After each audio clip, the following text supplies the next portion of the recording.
त ल्याउ त को त्यो घुमाउने अहिले त ल्याउनु गर्नु भयो कि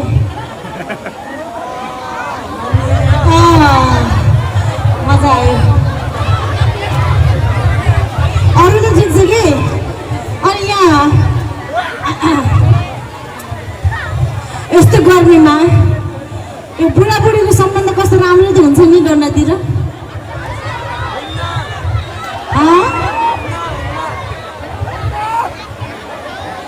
फेरि गाह्रो छ कि फेरि अब हामी जस्तो मध्यमवर्गीय मान्छेहरूसँग एसी हाल्ने पैसा हुँदैन अनि चाइनिज फ्यान राम्रोसँग चल्दैन महँगो फ्यान हाल्न सकिँदैन हो कि न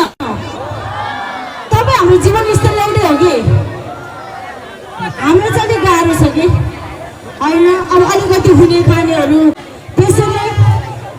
गर्मी छल्ने उपाय भएको चाहिँ एउटा मात्रै हो मङ्सिर लाग्दा बिहा गर्ने वैशाख लाग्दा डिभोर्स गर्ने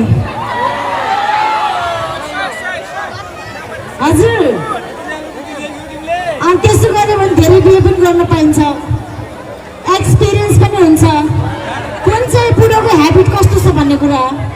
हामीले मात्रै पढ्न पाउनु पर्यो नि ओके यता यता यता र यता यता खै यसको ड्राइभर खै अघि अब अर्को गीत है त सबैजनाले लाउड भएर भन्नु पर्यो पुगेन बेबी अझै लाउड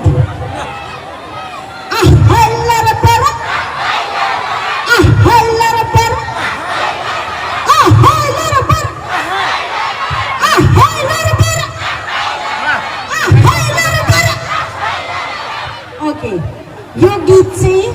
त्यो हात साथ काट्ने खाना खान छोड्ने सुसाइड अटेम्प्ट केही पनि गर्नु हुँदैन हामी केटी मान्छे राम्री हुन्छ जहाँ ठेक्केकाहरू त जति पनि आइरहेको छ नि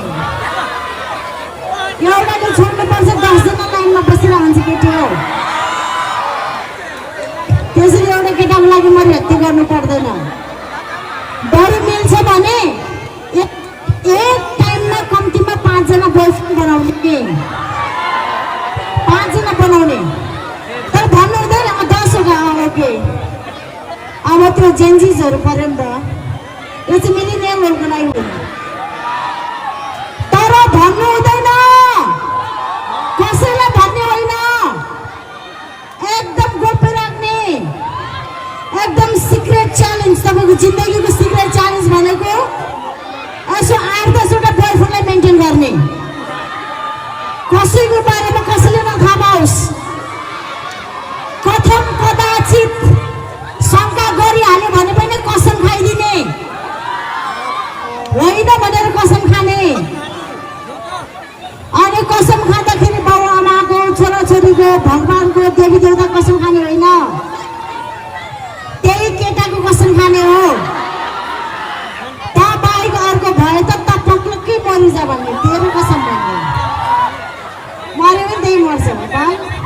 है त्यसैले भन्छु म केटीहरूलाई